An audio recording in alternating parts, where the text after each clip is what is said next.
Hello students, two column cash books related question number 2. Prepare a cash book with bank and discount column from the following transactions. Karan commenced business and deposited into bank. Bought goods from Jay, sold goods, paid to Chandan, receipt commission, receipt from Sohan, paid salary, paid insurance. Last में लिखा है assumed all cash receipts through cheque and all cash payments made by cheque. तो businessman सभी transaction cheque से करने वाला है। Receipts होगा तो चेक मिलेगा, पेमेंट होगा तो चेक इशू करना है। नाउ सॉल्यूशन स्टार्ट करने के पहले एक बहुत ही इंपॉर्टेंट बात देखिए। टू कॉलम कैश बुक उसे कहते हैं जिसमें अमाउंट्स के दो कॉलम होते हैं। Date, particular, voucher number, LF, ये तो कैश बुक में होता ही है। इसके अलावा अमाउंट के दो कॉलम होते हैं। Generally two column cash book में अमाउंट्स के जो दो कॉलम होते हैं वो दो कॉलम डिस्काउंट और कैश के लिए होते हैं। लेकिन कभी कभी कैश बुक में दो कॉलम में फर्स्ट कॉलम डिस्काउंट के लिए और सेकंड कॉलम बैंक के लिए भी हो सकता है। टू कॉलम कैश बुक में फर्स्ट कॉलम कैश के लिए और सेकंड कॉलम बैंक के लिए भी हो सकता है। तो एक्चुअल में two column cash book three types का होता है। फर्स्ट में आपको डिस्काउंट और कैश का कॉलम बनाना है जो हमने लास्ट लेक्चर में देखा था। सेकंड में डिस्काउंट और बैंक का बनाना है और थर्ड में कैश और बैंक का। अब हम कैसे समझ पाएंगे कि कौन से कॉलम बनाना है? तो आप क्वेश्चन को पढ़ के देखिए। इस क्वेश्चन में लिखा है prepare A cash book with bank and discount column. तो क्वेश्चन में स्पेशली दिया है बैंक और डिस्काउंट कॉलम की कैश बुक बनाना है, इसलिए हमने कॉलम में डिस्काउंट और बैंक लिखा है। पेमेंट साइड भी डिस्काउंट और बैंक लिखा है, जबकि लास्ट लेक्चर में डिस्काउंट के साथ कैश था, डिस्काउंट के साथ बैंक था। ये क्वेश्चन में जो हिंट दी हुई है इसे भी देखिए। All cash received through cheque, जब पूरा पेमेंट चेक से आएगा तो फिर आपको बैंक का कॉलम बनाना है। Now transaction 1, July 1 Karan commenced business and deposited into bank. Business start किया तो यहां पर हम कहेंगे cash comes in. Cash comes in from where? Cash कहां से आया?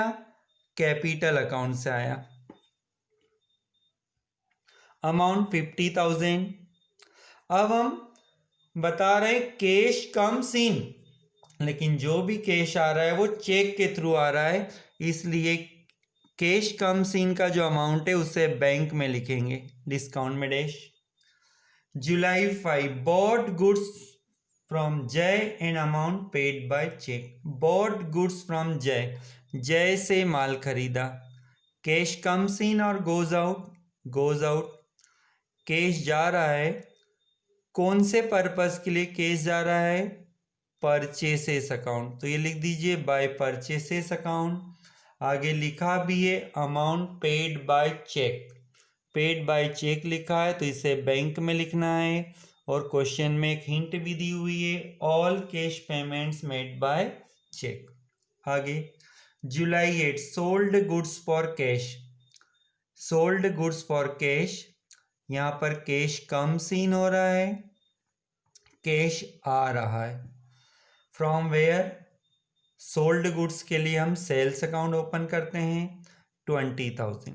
अब यहाँ लिखा है सोल्ड गुड्स फॉर कैश, लेकिन इस कैश का मतलब यहाँ पर क्या हुआ? चेक, तो ये हमने लिखा 20,000। July 10 paid to Chandan by check.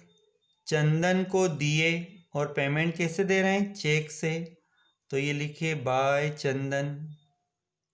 Bye Chandan. Amount check से पेमेंट होता है, बैंक के कॉलम में लिखो। यहाँ पर डिस्काउंट रिसीव्ड लिखा है 500, तो डिस्काउंट में लिख दीजिए 500। Next July 15 received commission, received commission, तो डेबिट साइड लिखो टू कमीशन, टू कमीशन। अब ये रिसीव्ड कमीशन जो है ये भी हम ऐसा ही लिख रहे हैं कि चेक से रिसीव हुआ है, क्योंकि टू कॉलम कैश बुक में हमारे पास कैश की जगह बैंक कॉलम है। जुलाई 18 रिसीव्ड फ्रॉम सोहन, सोहन से मिले, कैश कम सीन हो रहा है टू सोहन, 9500 बैंक में लिखेंगे और यहाँ पर डिस्काउंट अलाउड लिखा है 600, डिस्काउंट एक्सपेंसेस है इसलिए डेबिट साइड लिखा जा रहा है। July 25 paid salary by cheque, paid salary by cheque, cash goes out तो ये हमने लिख दिया by salary account. Amount bank में लिखो 7500। July 28 paid insurance premium paid by cheque, यदि यहाँ पर पेड बाय चेक नहीं भी होता तो भी हम यही मानते हैं कि चेक से पेमेंट हो रहा है, कैश का तो कॉलम बना ही नहीं है, तो यह आएगा by insurance account. Amount 1500। All cash receives through cheque, जो भी पैसा आता है वो चेक से रिसीव होता है और पेमेंट भी चेक से हो रहा है। तो सभी ट्रांजेक्शन लिखने के बाद अब आप रफ पेज पर टोटल कीजिए, रफ पेज पर टोटल किया जाए। रफ पेज पर टोटल करना है, आपको यहाँ नहीं बताना है, रफ पेज पर टोटल कीजिए। डेबिट साइड का टोटल कीजिए, डेबिट साइड का टोटल होता है 82,000। क्रेडिट साइड का टोटल कीजिए,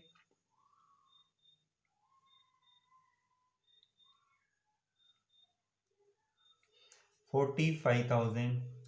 क्रेडिट साइड का टोटल आता है 45,000।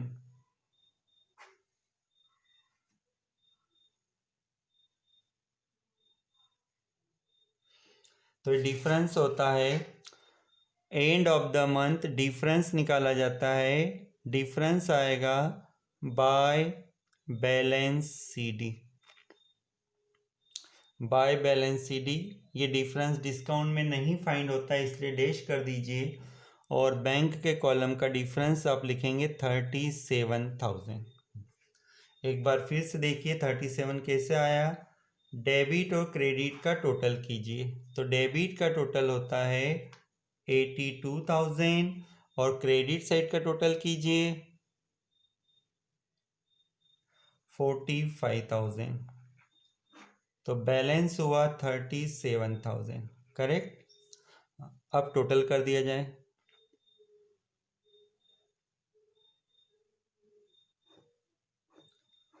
Total total 82,000, 82,000। डिस्काउंट का टोटल 600, 500, डिस्काउंट में बैलेंस नहीं होता है।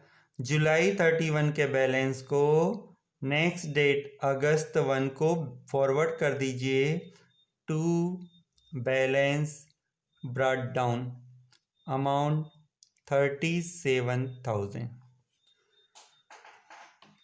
क्लियर।